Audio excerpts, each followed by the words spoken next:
Welcome to my channel Debjani ঠাম্মি গল্প বলির আসরে তোমাদের সাথে আজ শেয়ার করব পরশুরামের গল্প ডমরু পণ্ডিত।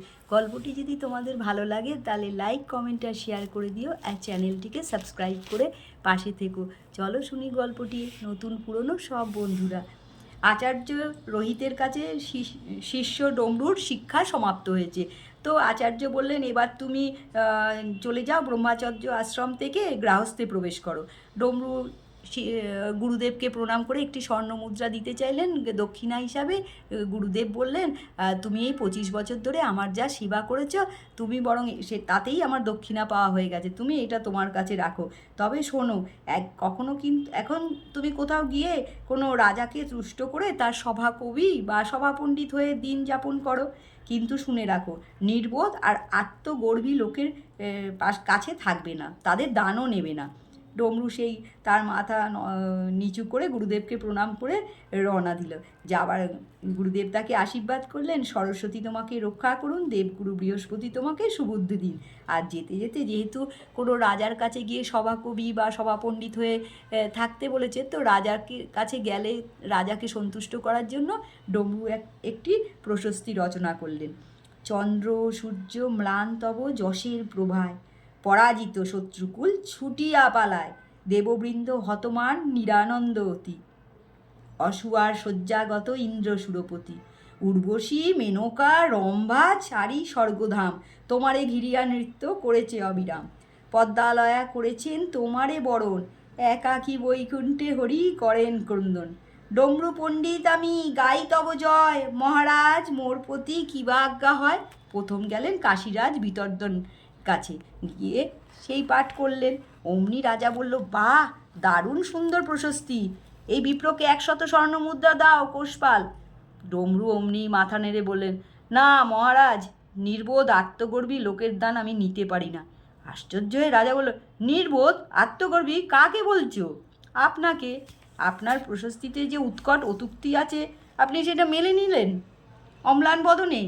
অত্যন্ত ক্রুদ্ধ হয়ে রাজা বলল, তুমি নির্বোধ আত্মগর্বী তুমি নিজে, যদি ব্রাহ্মণ না হতে না তোমাকে শুলে চড়াতাম।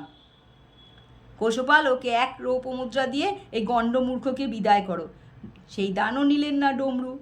চলে গেলেন কাশীরাজের সভা ত্যাগ করে। অনেক দিন ঘুরে ঘুরে তারপর উপস্থিত হলো বৎস রাজধানী কৌশাম্বী নগরীতে। কৌশাম্বীতে গিয়ে পুরঞ্জরের সবাই গিয়ে আবার সেই পাঠ করলেন, চন্দ্র সূর্য ম্লান তব যশের প্রভায়, পরাজিত শত্রুকুল ছুটিয়া পালায়, দেববৃন্দ হতমান নিরানন্দ অতি, অসুয়ার শয্যাগত ইন্দ্র সুরপতি, উর্বশী মেনকা রম্ভা চারি স্বর্গধাম, তোমারে ঘিরিয়া নৃত্য করছে অবিরাম, পদ্মালয়া করেছেন তোমারে বরণ, একাকী বৈকুণ্ঠে হরি করেন ক্রন্দন, ডমরু পণ্ডিত আমি গাই তব জয়, মহারাজ মোর প্রতি কিবা আজ্ঞা হয়। শুনে পুরঞ্জন বললেন, অতি উত্তম রচনা কোষপাল, এই পণ্ডিত প্রবরকে 100 স্বর্ণমুদ্রা দাও।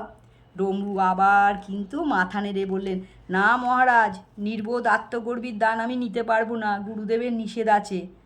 আমার প্রশস্তিতে যে উৎকট চাটুবাক্য আছে, আপনি বিনা দ্বিধায় মেনে নিলেন। ক্রুদ্ধ হয়ে পুরঞ্জয় বলে, ওরে দ্বিজগর্দভ, দেবতা রাজা আর প্রণয়িনীর শ্রুতিতে অতিরঞ্জন থাকেই, ওইগুলো অলঙ্কার। আমি তো তোমার কবিত্ব বিচার করেছি, সত্যাসত গ্রাহ্য করিনি। কোষপাল, এই কাণ্ডজ্ঞানহীন মূর্খ ব্রাহ্মণকে 1 রৌপ্যমুদ্রা দিয়ে বিদায় করো তো। তাও ডমরু নিলেন না। অনেক দেশে দেশে এবার ঘুরছেন। অনেক দিন পর দর্শান দেশে উপস্থিত হলেন। সেখানে গিয়ে রাজা উদয়দের সবাই গিয়ে আবার পাঠ করলেন, চন্দ্র সূর্য ম্লান তব যশের প্রভায়, পরাজিত শত্রুকুল ছুটিয়া পালায়, দেববৃন্দ হতমান নিরানন্দ অতি, অসুয়ার শয্যাগত ইন্দ্র সুরপতি, উর্বশী মেনকা রম্ভা ছাড়ি স্বর্গধাম, তোমারে ঘিরিয়া নৃত্য করে অবিরাম, পদ্মালয়া করেছেন তোমারে বরণ, একাকী বৈকুণ্ঠে হরি করেন ক্রন্দন, ডমরু পণ্ডিত আমি গাই তব জয়, মহারাজ মোর প্রতি কিবা আজ্ঞা হয়। শুনে উদয়উদ ক্ষুব্ধ হয়ে বলল, চাটুকার মিথ্যাভাষী ব্রাহ্মণ, তুমি আমার অপমান করেছো, দূর হও রাজ্য থেকে। উৎফুল্ল হয়ে ডমরু বলল, সাধু সাধু মহারাজ, আপনার জয় হোক, আপনি পরীক্ষায় পাশ করেছেন। আমার প্রশস্তিতে অতুক্তি আছে, তা সেটা আপনি মেনে নেননি। আপনি নির্বোধ নন, আত্মগর্বীও নন, তবে একটু উদ্ধত। ঠিক আছে, আমি আপনার আশ্রয়ে বাস করব। আমার সংসার যাত্রার জন্য যথোচিত বৃত্তি ব্যবস্থা করে দিন, আর একটি সুলক্ষণা সুপাত্রীও জোগাড় করে দিন, যাকে বিবাহ করে আমি গৃহী হতে পারি।